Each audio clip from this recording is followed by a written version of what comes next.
Hello everyone, welcome back to another video. This is Eisenerz and today I will let you in on the secret of how to make cEDH 100 times more interesting. So in one of my last videos I talked about tier lists and power levels and the concept of competitiveness existing on a spectrum. Most of you guys really seemed to enjoy that video and I felt like I needed to follow up on some points, especially on the matter of cEDH viable commanders and the issue of predictability in cEDH. As you know, cEDH players play to win. For me, a typical evening of playing on different platforms will have me face at least one farm list, mostly BlueFarm, one rule of law list, mostly Winota, and one 5-color list, mostly Najeela or Kenrith. From a cEDH player's perspective, that makes sense of course, because the decks are just incredibly strong and have a higher than average win rate. Playing these decks will give you an edge over your opponent, and that's just how competitive MTG works. The meta of non-rotating formats is usually dominated by a few decks and archetypes. Just look at Vintage, Legacy or Modern. That kind of uniformity evolves naturally and is actually somewhat necessary, because it allows you to fine-tune your deck to face a specific meta. However, some days, after turning off my webcam and playing MTG for a few hours, I just feel like I had a déjà vu. Seeing the same commanders and the same strategies over and over again can be incredibly monotone, not to say boring.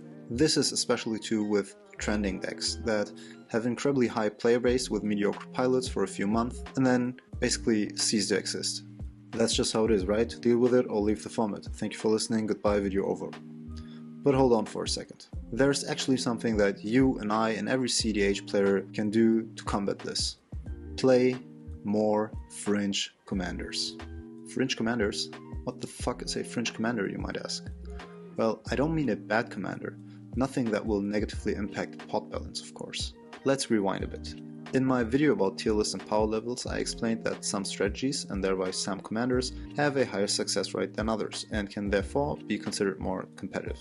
In the cosmos of cEDH, that doesn't mean that you should only ever play the top 10 decks though. There are a ton of other competitively viable commanders that will allow you to hold your own in a full-powered competitive pot. Some of course show above average results, some show average results, and some show slightly subpar results. Those decks might take the game from an unorthodox angle or lack certain color identities that will make their gameplay more efficient, but they are not underpowered and they are not just optimized casual decks.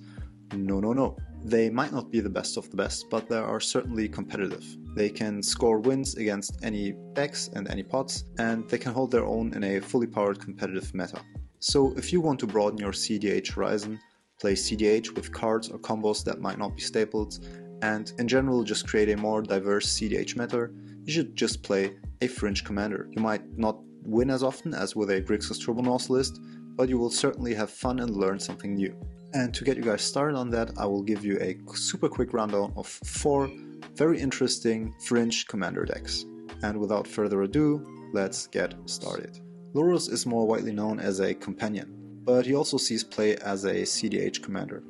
Generally speaking, Orzhov isn't the best color identity for cEDH because it lacks stack interaction and compact win cons, and also most Orzhov commanders are overshadowed by Tymna, who's an Orzhov commander, has partner, and is a card draw engine in the command zone. But Lurrus can hold its own. So what does Lurrus actually do? Well, recursion. He allows you to recast cards from your graveyard, which basically means that the graveyard becomes a sort of extension of your hand. The color identity comes with some deck building and strategic limitations. The lack of stack interaction means that you have to play more proactive protection spells like Ranger Captain of Eros or Grand Abolisher. Also, the mana curve is kept relatively low in order to allow for more efficient ad nauseam to assemble a game-winning combo. Speaking of combos, the main combo in this deck is Bomberman. You use Auriok Salvagers and Lion's Eye Diamond to create infinite mana, and then you continue by looping either Chromatic Sphere to draw the deck or Conjurer's Bauble to loop any spell you want to loop. Usual outs are Walking Ballista or Praetor's Grasp loop to exile your opponent's libraries. Alternatively, you can use Lion and Relic Water and something like Animate That to create an infinite ETB and LTB loop and win with something like Zulaport Cutthroat or Blood Artist. And that's Lurrus, a recursion engine that wins with infinite mana and infinite spell loops.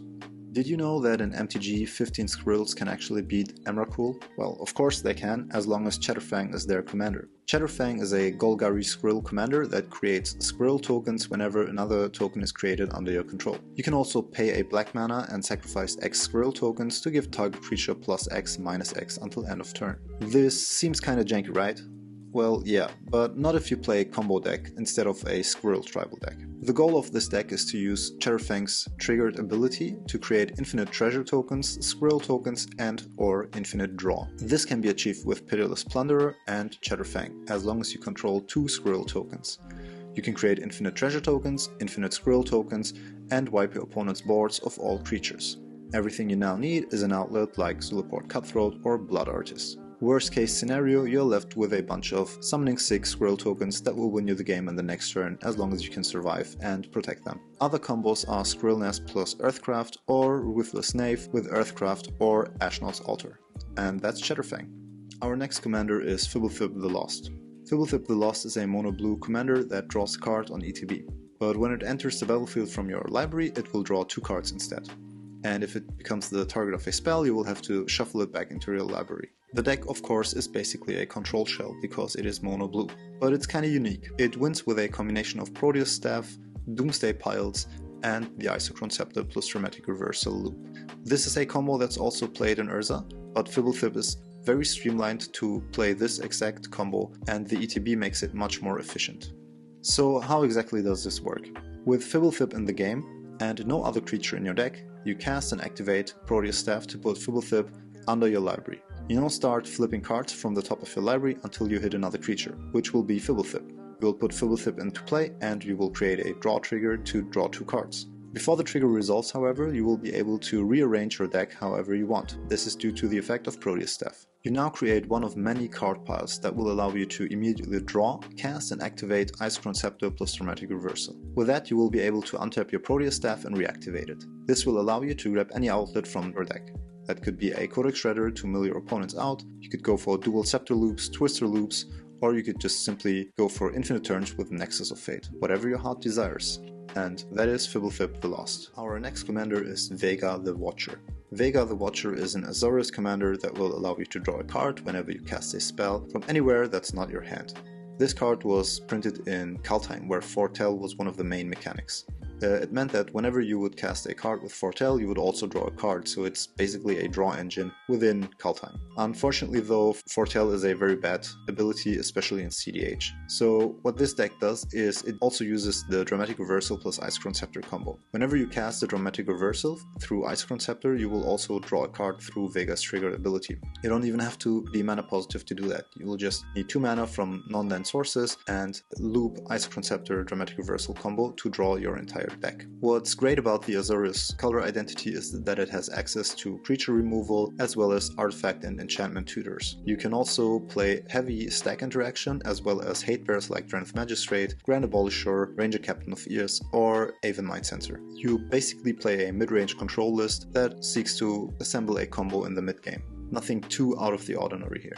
As I just said, the main combo of the deck is Dramatic Reversal plus Isochron Scepter. But you also have a backup plan in Reality Chip plus Sensei's Divining Top plus a cost reducer like Ethereum Sculptor. What's great about this combo is that even without Ethereum Sculptor, you can use the Reality Chip and Sensei's Divining Top to draw 2 cards. The first one through Sensei's Divining Top, and the second one through Vega's triggered ability. This means that for 1 mana you will be able to draw 2 cards, which is incredible value. And that's basically it. That's Vega, a mid-range control list in Azorius. And that's it. Like I said, a super quick rundown of 4 Fringe commanders that I think are super interesting and just what a cEDH player needs after seeing Tymna for the 1 millionth time. Of course, these are only 4 of like 100 Fringe commanders. If you want to check out more, follow the list in the description box where you can find our tier list. You should definitely give these guys a shot. If you want to keep things interesting and moving, just play a Fringe commander once in a while. Of course, all the deck lists are linked down below. All the credit goes to the brewers. I really appreciate your effort and keep up the good work. And with that, we come to an end. If you enjoyed the video, please leave a like, drop a comment down below about your favorite Fringe commander, and don't forget to share the video with all your nerd friends. Thank you for watching and auf Wiedersehen.